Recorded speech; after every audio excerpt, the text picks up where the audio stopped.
So we're holding Parashat Beshalach. In the very beginning of Parashat Beshalach, we find that the Mitzrayim, the Egyptians, changed their mind. It appears that they changed their mind. They decided to go after Am Yisrael. Even though they received already 10 plagues, they already saw the hand of Hashem. What's the purpose of this? Obviously, Hashem says the job is incomplete. I'm not finished yet with them.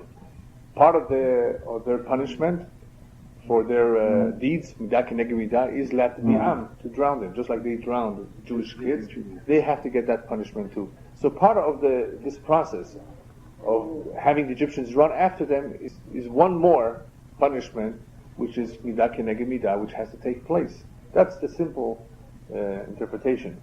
What else happens? As a result of them coming after the Jewish people, they bring with them a lot of precious items, jewelry, and so forth.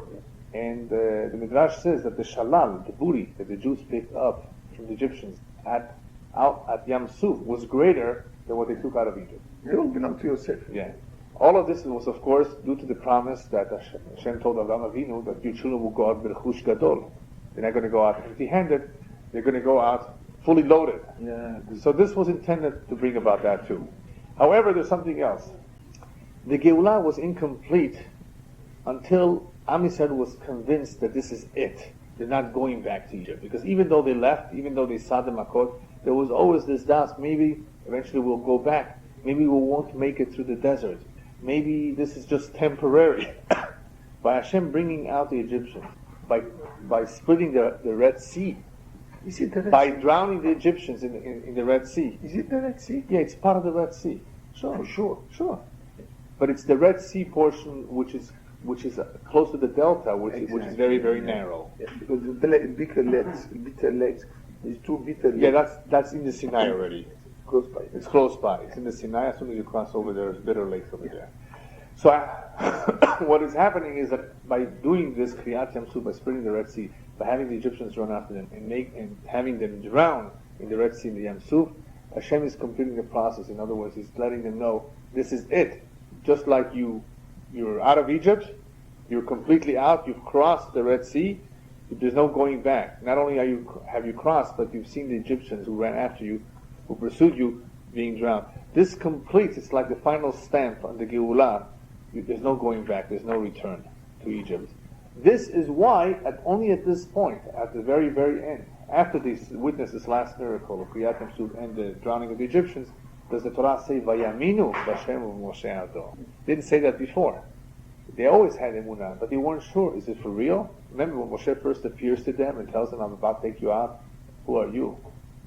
Even though they had a tradition that's going to be a Mashiach, it's going to be a Geulah, it was hard to believe. They were working very hard. And things became even more difficult as soon as Moshe arrived to the scene. Right? They had to fetch their own hay to make their own bricks, no more materials. So things were worse. So here, they would have had doubts too. Remember, a lot of Jews did not want to leave Egypt. Things were very comfortable for them, supposedly. I don't know why. It was very harsh. So how comfortable could it be? Wouldn't it be just better to leave, to get out of this misery? Obviously, they had doubts. Their emunah was very weak. How could we survive in the desert? On the other hand, there were Jews that had full faith in Bitachon and Hashem that they can't survive. That is what the Pasuk says, Zacharti lach chesed ne'oraich, lechter acharei b'midbar be'eretz lezurah. Hashem remembers that act of emunah and Bitachon that we had, that we demonstrated, that we were willing to go out to the desert with very little food, trusting in Hashem. Right? Remember Nachshon ben Aminadav? Remember the story with him? He's the first one to jump into the water. The water does not split yet. But Hashem says, go, and he goes. He doesn't ask questions. Nachshon ben Aminadav. Is it Benjamin, no? He's the one that jumps in. Shevet Benjamin? No, Yehuda. He jumps in. Mamash b'msirut nefesh, willing to give his life. And of course, as soon as the water comes close to his mouth, that's when it's... Wow. What does that show? That the Yeshua can come at any minute. Even if a sharp sword is already on your neck, on a man's neck, you should never give up hope. Even at the very last second, the Yeshua can come. My sister's father-in-law, he's a survivor of Auschwitz. My sister's father-in-law. So he tells a story of how did he survive. He was already in the gas chamber. He was already undressed. They already locked the doors. And all of a sudden, the Americans were approaching. And as soon as the Americans approached, of course, the Germans ran away. They left him inside. They didn't have enough time to open the faucets of the gas. 1 second. 1 second! Push the button. So you could have had people despairing, probably. I'm sure there were people who didn't lose hope, even at the last moment. Yeshuat Hashem, could come at any given moment. So here too, there were people that did not believe. They did not leave Egypt. At the very last moment, after the Egyptians pursued them, they were all frightened, momentarily frightened. Hashem splits the sea, takes them through, grounds the Egyptians. The emunah became solid. By meaning of Hashem, that the Geulah is complete, that they're not going out, they're not going back. The Exodus is complete. What Hashem promised, He fulfilled. So the Ve'aminu b'Hashem Moshe Avdo, that verse, that strong faith and reliance on Hashem appears when they, at the point where the Geulah is considered complete, which is when Am Yisrael sees Hashem fulfilling His promise of taking them out as He said He would. Just by giving Makot doesn't prove anything. It had to be taking them out, and not only taking them out, taking them through the sea, and seeing the Egyptians who pursued them at the very last moment being drowned. No more return. Yes. About the waters throughout the world split, not only the Yam Suf, but all waters. Right. That is what the Midrash says, that all waters split. What would be the purpose of that? Is to emphasize and to publicize the miracle. Someone who's in China sees the water split. How can he connect that to the miracle of the Jews being There saved? became a certain awareness, as it says in Har Sinai, the Ma'amad Har Sinai was such a tremendous Ma'amad. The world heard about it. The animals heard about it. It was a very, very powerful presentation. The fact that Which one? The splitting of Har Sinai, for example, Har Sinai too. Har Sinai too, because it was something for the first time in the history of mankind. The Almighty spoke. His voice was heard. That did not happen before. So there were several times in the history of mankind that there were very, very powerful incidents that left an impression on everybody. The other one is the Mabul. And that is why you have some Indians who have, in their history, in their tradition, this Masoret that there was once upon a time in Mabul. They know about it. Remember, all of humanity today comes from the Shem Ham of Noach. So the parents told the children told the grandchildren. There was something like this that destroyed mankind. There was more than the Mabul that we're all familiar with. There were 2 other times that the oceanus, that the ocean inundated or flooded either 1/3 or 2/3 of the globe. One before and one after. Okay? So therefore you're having tremendous catastrophes on a global scale that are leaving an impression in many cultures, in many. What is the Kabe Shofar? Maybe that Shofar. The Kabe Shofar Gadol is the whole world. The whole world will hear the Shofar of Elyahu Kin, which is coming soon. Okay, quick question. How does Paro convince the Egyptians to run after the Jews? Didn't they all see? Did they all witness? It was obvious that Hashem was on their side. Huh? You know what he told them? They borrowed your vessels and your gold and your silver. They're not bringing it back. They're taking it with them. Go after them. Okay. That's how you convince them to go after them. You're going to get your money back. All right. So Paro approaches, and what do we find? We find 4 groups. Even though the believing Jews, nevertheless, they're flesh and blood, the human being, they're frightened when they see Paro approaching. How do they react? You have one group that is afraid, simply afraid, and frightened. There's another group that says, you know what, let's go back to Egypt. We can't take it. We can't fight them off. We can't get rid of them. There's a third group that wants to fight the Egyptians. You have the Smolanim and the Nim, you have the leftists and the rightists, right? And then you have ones that want to cry or want to scream. Exactly. Yeah, you have all types of people. So you're seeing 4 types of people, or 4 groups of Jews reacting in different ways. Moshe responds to all of them, each one in his way. To the ones who were afraid, Vayomer Moshe la'am al tirau. Don't be afraid. You will see the great miracles that Hashem will perform for you today. To the ones who wanted to go back, he tells them, there's no need to think of going back, because there's no return to Egypt. You saw it once, you're not going to see it again. To the ones who wanted to wage war, he tells them, Hashem yilachem lachem. You don't have to do any war. Don't worry, Hashem will conduct the war. They're the ones who wanted to cry out or scream. He tells them, "Vatem taharishun," you keep quiet. Right? In other words, all these words were intended to various people. No reason to be concerned, no reason to worry, no reason to think of going back or waging war or yelling or crying. What good is it going to do? Hashem is going to wage the war for you anyway. Don't be afraid. You're not going back to Egypt. Be quiet. Stay quiet. That's the right thing. Stay silent. Yeah. Herish, like the person who's mute. So as they're about to cross, the pasuk says, "Mitzrayim noseh acharehem," that the Egyptians were going after them. So the pasuk says, "Pharaoh ikriv vaysu bnei Yisrael anehem v'nei Mitzrayim noseh acharehem." Mitzrayim was still pursuing them. So it is brought down in the name of the Baal Shem Tov. What is the emphasis here? And the Egyptians are still after them. They're still pursuing them. Obviously, they were going after them. So he says that some people try to run away from tzarot. They have troubles. They think that they can run away from it.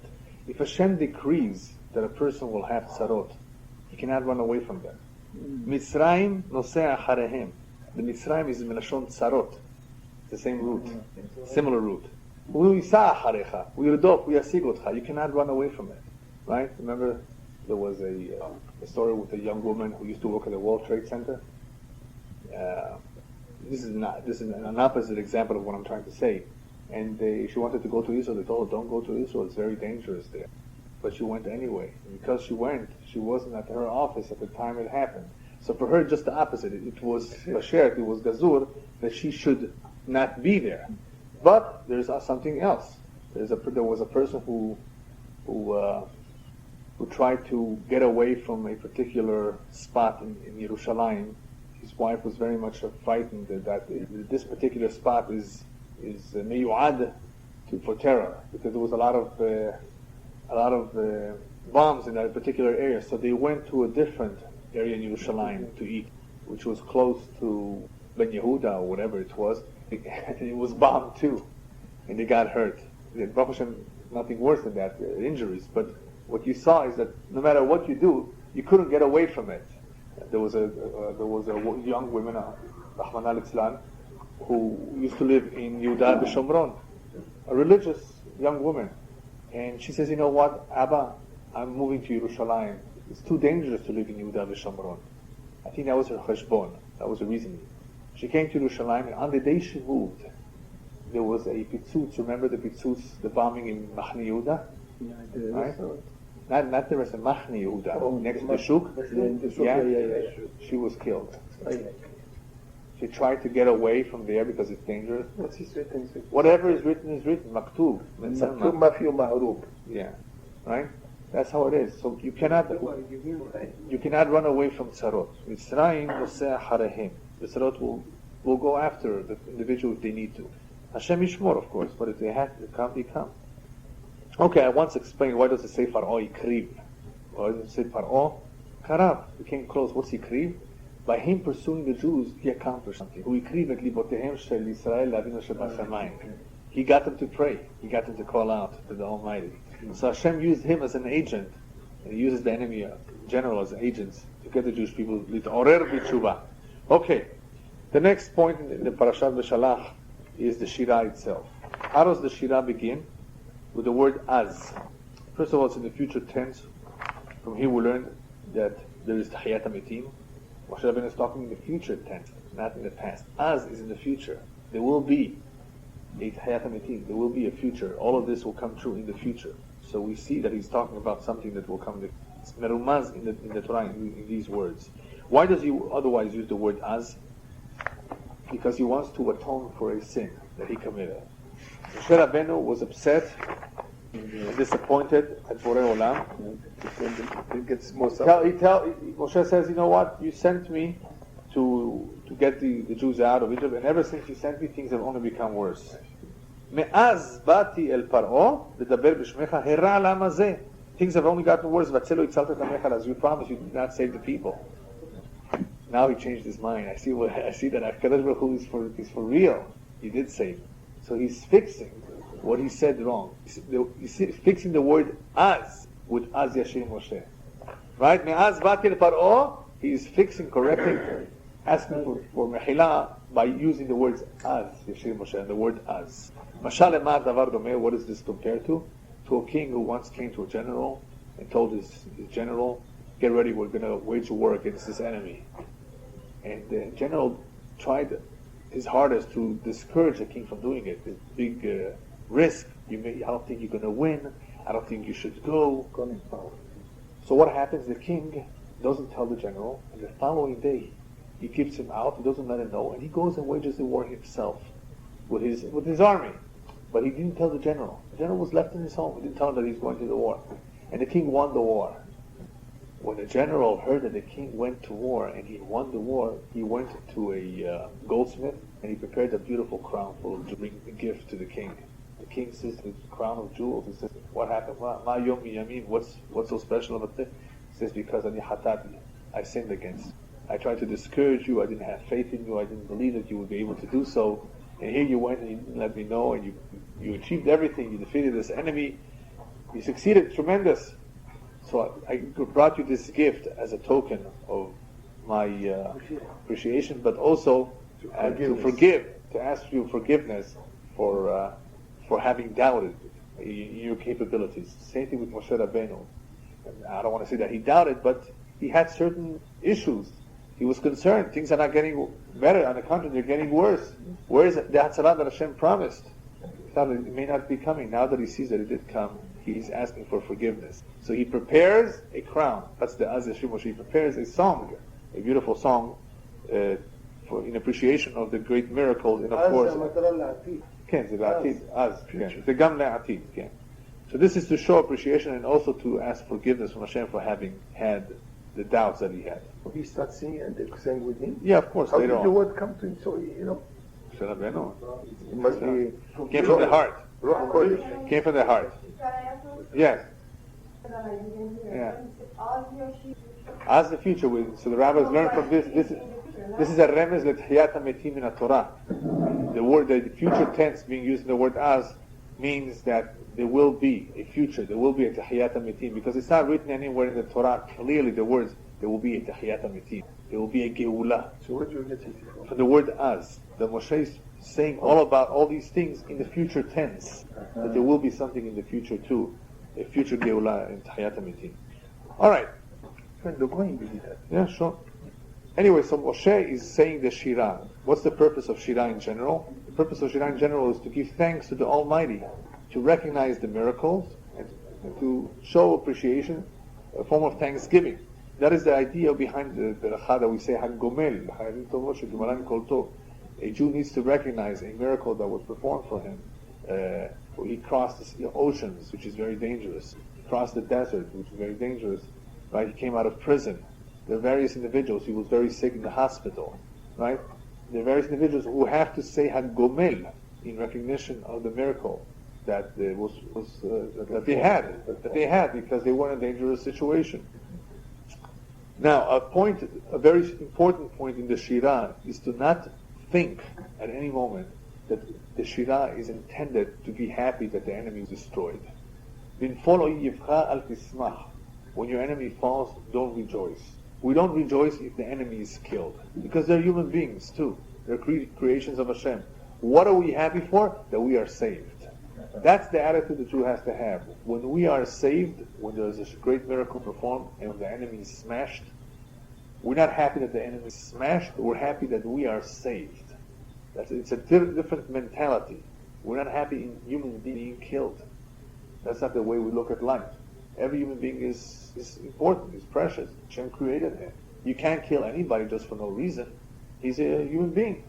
Unless, of course, it's in self-defense. So when we rejoice, when we throw a big party, because we won the war, whatever it is because Hashem performed miracles, because He saved our lives, not because He destroyed the enemy. That is the part of the argument that Yonah has with Borei Olam. Yonah wants Akadosh Baruch Hu just to destroy Nineveh. They're bad people. Go ahead, destroy. Don't give them a chance. Hashem says, "What do you want from me? These are my creations too, and the animals too.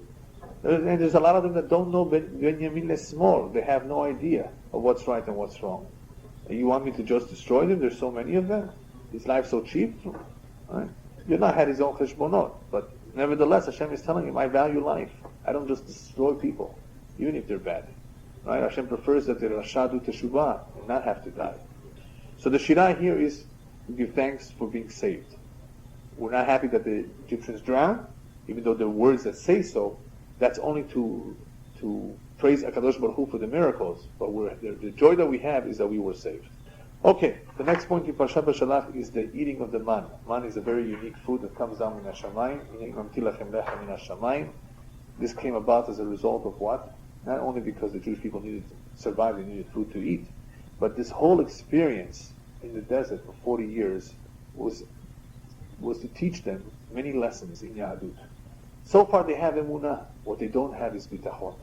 To have bitachon b'Hashem is a tremendous level. It's a higher level than just blind faith. I believe in Hashem. He created the world 6 days. He rested on the 7th. But to believe that He also manages everything, that He oversees everything, that He looks after us, that we shouldn't have any worries whatsoever, that already requires bitachon, full faith and trust in Hashem. That takes time to develop. You're not born with it. All of us, if we had a good education, so we have emunah. Those who were not raised religious, they maybe reach that conclusion on their own, because it makes sense that the world did not come about by itself through a big bang. So either you reach it by your own, either you were taught, and there are various levels of emunah too, but more or less everybody believes. The Jewish faith says that our emunah is not blind, our emunah is a yedi'ah. We don't just believe blindly, we know He exists. It's a fact to us, we have no doubt whatsoever. We reinforce it when we see the great miracles and the great universe that we live in. We reinforce them when, in other words, we not only learn about it and hear it from others, but we see it with our own eyes. But not only do we believe, we know it for a fact. So knowing is much more than believing. Still, this is only called emunah. Bitachon means that you trust in Him. Whatever happens to you is for the good. Hashem doesn't harm. There's no bad that comes, there's no evil that comes from heaven. Everything's for the good. People always say, when a person passes away, what did he die of? Even if he was 100 years old, they'll still ask the same question. See, I can understand people asking if he's 40. Okay, what happened? 40? No, even if he's 100, they die. Well, what happened? Was it a heart attack? Or so? What's the difference? The Malach HaMavet came and did his job when the time came for him to depart from this world. People forget that Hashem runs this world. He manages. There's a moment for everything. He controls life. He controls life. Even though we have free will, to be tzaddikim or rashaim, it's limited. It's not in every area, the free will. Hashem controls everything. That requires bitachon. And there's bitachon on various levels. A person can have bitachon so much so that even if he doesn't have his rent for the store, he owns a store, and the landlord warns him, I'm going to throw you out if you don't have the rent by tomorrow. And I'm talking about the olden days especially, when there's no courts, when the landlord could do anything he wanted to the Jew who was renting the inn, the hotel, or the bar or whatever. If he didn't come with the money in a couple of days, he threw out his whole family. He didn't care. And there were Jews nevertheless who had tremendous bitachon, that even on the day when the soldiers were already arriving, they had full trust in bitachon Hashem. And guess what? These people who had true bitachon, at the last very moment, somebody would arrive and want to do some business. Out of nowhere. And this man who would want to do business would all of a sudden, for some unknown reason, have the cash with him, not buy on credit like they usually do. And that would usually be the exact amount that this man would need to pay off the rent. Isn't that obvious that this is connected? Sure. It's exact amount, it's at the last minute, and it's in cash. Exactly what he needs. People analyze it. It happened to So this happens all the time to people. People don't see it. Therefore, it takes time to develop. And this is not easy. Hashem wants to develop the Midat HaBitachon Am Yisrael, and He takes them through various experiences. He holds back food and water. And they start complaining and crying. Why does Hashem hold it back? Why does He make life difficult for them? He take them out to the desert for 40 years. Now they don't know they're going to be spending 40 years, but nevertheless, it's a desert. It takes several weeks to cross. It's hot. There are not that many springs of water. What does Hashem want to tell them? Whatever Hashem wants to can make you survive. It's not just bread alone. What He's trying to say is that it all comes from heaven. Like one rabbi on Friday at home, the days of the Gemara, was approached by his daughter. Abba, I by mistake put vinegar into the candles before Shabbat. Sorry. I know we're going to have a problem with this. So the daughter says, malish, he says. Hashem, who said that oil should light, He can also make that vinegar should light. And you know what? The vinegar light, it lit. Sure. Bitachon Hashem. Hashem wants them to have bitachon, and He therefore provides to them lechem min hashamayim. Food comes from above, not through your PhD degree that you got in college. I give you. And you know what? The Rabbi tells in the Gemara, in every profession there's poor and rich. Even poor lawyers, you know? There are poor lawyers. And poor doctors. In every profession the rabbis tell us there are rich and poor. Because parnasah is min hashamayim, from the mazal that a person has, not from the degree. And you know what statistics show? People have made much more money not going to college than going to college. They don't know how to write. They don't know how to write or sign their name. Right? So what does it has to do with mazal? It has to do with whatever Kadosh Baruch Hu wants. This is a... That's right. Sure. So there are various important lessons that are being learned in the Midbar by Am Yisrael. And this is at a very important time, right before they receive the Torah. Why? They're about to receive the Torah to do the mitzvot. If their emunah and bitachon is not strong, they're going to fall apart. Because there are going to be challenges. There are going to be persecutions. There's going to be galuyot. You have to have emunah and bitachon. Strength. Yeah, you have to have the strength. So Hashem takes them through these situations, holds back the food and water.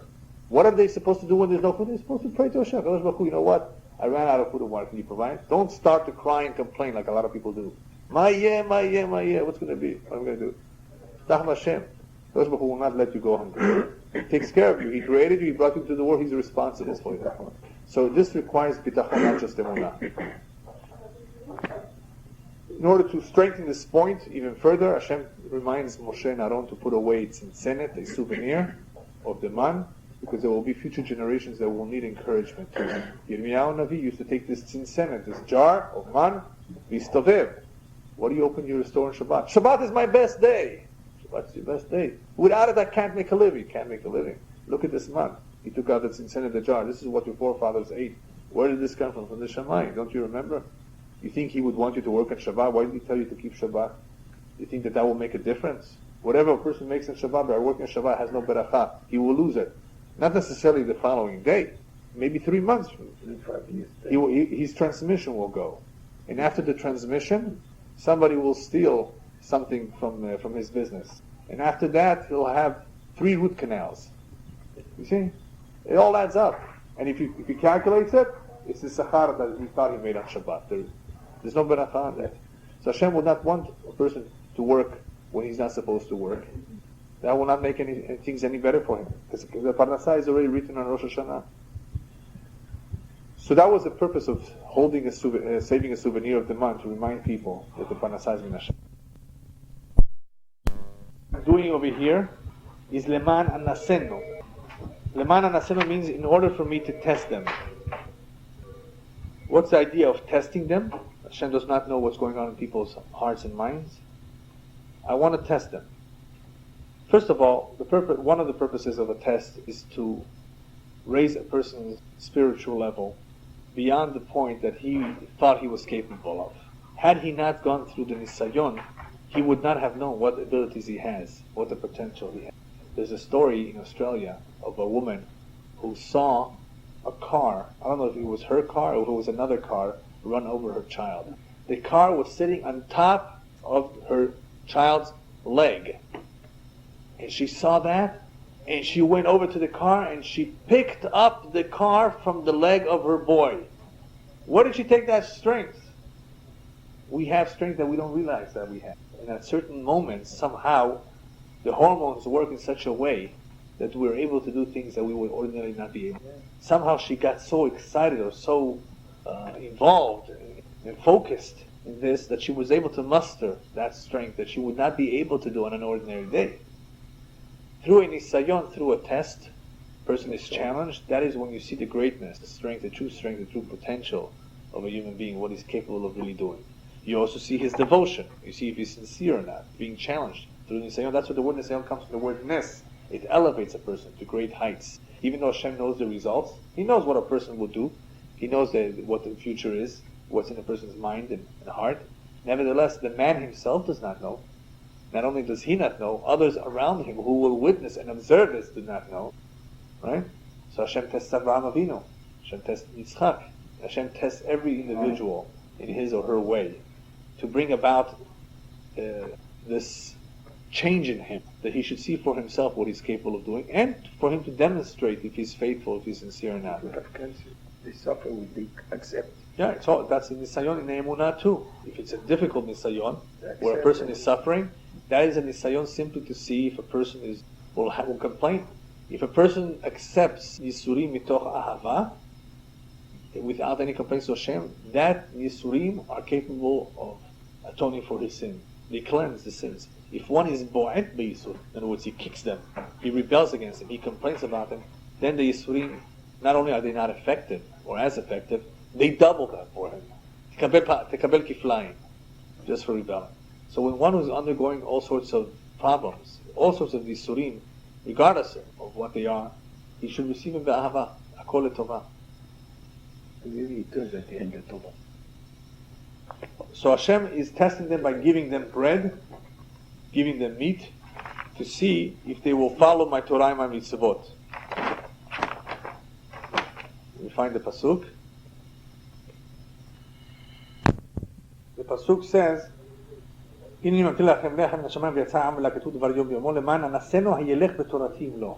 want to see if they will follow my Torah and my mitzvot. Will they fulfill the mitzvot? Because I'm giving them food. I'm providing for them. What does that mean? That they will have time. They won't have to work hard. Some people complain, I have to work hard for a living. I have no time to learn. I have no time to go to Bet HaKnesset, to Bet Midrash. Hashem says, you know what? I want to see what they're capable of doing. If I give them everything, they shouldn't have any complaints. Everything should be comfortable and easy for them. If a person is comfortable, his nisayon is greater than if a person. In other words, a rich man has a greater nisayon than a poor man. Because a poor man, even though he's struggling to make a living, his heart is humble. His heart is humble. His heart is broken. He will always turn to God. A rich man can become easily arrogant, can easily forget that Hashem provides for him. Besides the fact that a rich man will have less time than a poor. He will be preoccupied with his money, with his marbe nechasim, marbe dagot. The more possession, the more worries you have. So Hashem says, I'm going to provide everything for you. I'm going to give it to you. You should have it easy, because I want to see if you're able to keep the Torah and mitzvot when you have everything. So therefore, Hashem is very, very disappointed, very upset at the Jewish people when they have everything, much more than when they're suffering. When they're suffering, when they're galut, when they're being persecuted, yes, it's that good. In other words, you can give a pretext of sorts. But when everything is fine, the tuv lev, you're happy, you're comfortable, you're rich, and you still rebel against Hashem, that brings out a tremendous haron af, a tremendous anger from Hashem. With happiness. When you had everything, when everything was abundant, that is a greater problem. So therefore this is a test. By giving them, let's see what happens now. Okay, 2 more points. We spoke about Kriyat Yam Suf in Parashat Beshalach. The rabbis tell us, Kashe zivugo shel adam ki Kriyat Yam Suf. That the zivug of a person, they compare it to Kriyat Yam Suf. Marriage, finding the right couple, the soulmate of one, is difficult for Hashem like Kriyat Yam Suf, like the splitting of the Red Sea. Is anything difficult for Borei Olam? Where does the saying come from? Why should you say that the zivug is as difficult like Kriyat Yam Suf? Who said Kriyat Yam Suf was difficult? But the Zohar explains what the difficulty here is as follows. He says, when Hashem was about to make Kriyat Yam Suf, to split the Red Sea, there was a big accusation against the Jews. Hashem, you're performing so many miracles to them. They don't deserve it. They were just as much of the Avodah Zarah like the Egyptians. They worshipped idols. Why do they deserve all this miracle? You're going to split the Red Sea for them too? There was an accusation, Midat Adin ki Tariga. So Hashem, of course, responds to Midat Adin. How could you compare the Egyptians to the Jews? The Jews were not doing it voluntarily, intentionally. They were forced into it. The Egyptians are doing it voluntarily. They have a choice. You cannot compare somebody who does something intentionally, knowingly, to somebody who does it not knowingly. There's a big difference. Right? That was the answer to Midat Adin. Nevertheless, whenever there is a kitrug, it creates a difficulty. A human being, a man or woman, can have kshaim for zivug, for finding his soulmate, if there's a kitrug. When they say kashe ki kriyat yam suf, just like in kriyat yam suf haya kitrug, an accusation, and that causes difficulty, that they deserve it, don't, so there's judgment. In the same way, Hashem is about to give the soulmate, which is a very, very big gift to the man. It's the best match. Wait a minute, does he deserve it or not? They analyze his books, they open the books, they want to see if he deserves it or not. And there's a kitrug, he doesn't deserve it, he did this, he did this, he did that. Yes, but he did teshuvah, or he did not know. But then meanwhile, in the meantime, there's kitrugim. This kitrugim is the koshi, the difficulty that exists, whether it's in parnasah sometimes, whether it's in the zibug, whether in any situation that Hashem is performing something good for the person, there might be a kitrug. You do teshuvah. When a person does teshuvah, he erases the kitrugim. As the Gemara says, even if a person committed a sin, and he immediately, on the spot, a moment later, cries his heart out and regrets it, mikol halev, that regretting and that remorse and that cry is able to erase the kitrug. It's not a full teshuvah, because he still has to atone for it, for whatever he did. But at least the kitrug en lo achiza. He cannot hold, there's nothing for him to hold on to. Because he immediately regretted it. In other words, it's like you admit it. You're coming to court, I'm guilty, judge, I'm guilty. No need to bring in the jury, no need to figure out anything. He says, I'm sorry. Oh, you're sorry? Okay, instead of giving you 25 years, we'll give you 10 years, and you get on parole for good behavior a little earlier, right? Yeah. Admit. They always encourage people to admit, because it influences. It means that you regret. That is a very powerful way to destroy the kitrug. Okay, the last point that we're going to talk about is Milchemet Amalek at the very end of Parashat Beshalach. We started off saying, Hashem yilachem lachem, vaten tacharishun. Hashem conducts the war for us, and we can be home. Right? Be quiet. Don't worry. Don't do anything. Sit back. All of a sudden, at the end of Parashat Beshalach, we have the opposite.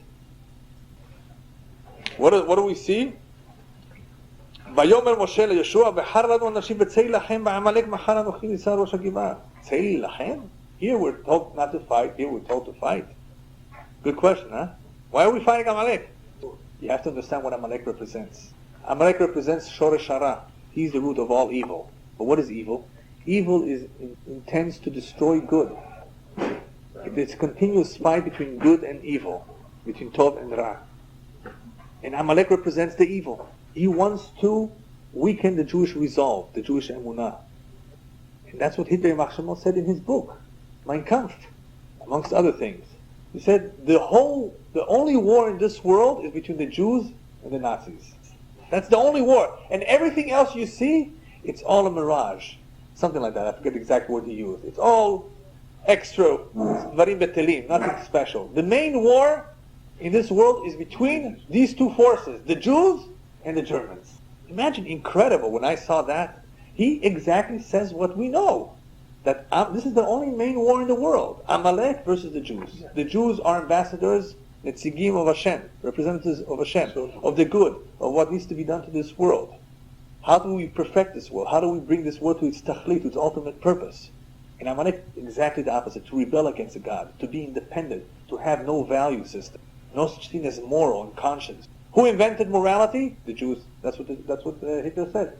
He said Hitler said the Jews introduced two gamim, two defects, one in the body and one in the mind.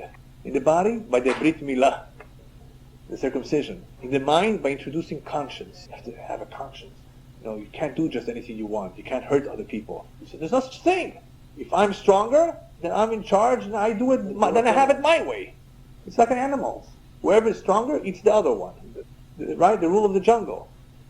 Our system is completely different. So these two forces are always vying for control. This, we cannot afford to sit back and stay home. Because this is our war for our survival. Hashem says, for this one, you have to do the war. You fight the war, of course, I will help you. With the Egyptians, they came after you, they pursued you. I had a different cheshbon. I performed the miracles for you. I will complete the job. I promise to take you out, and I will do so. Here, this is a war that you will have in every single generation.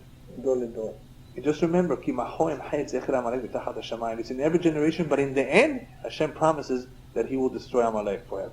That, of course, will happen when Mashiach comes.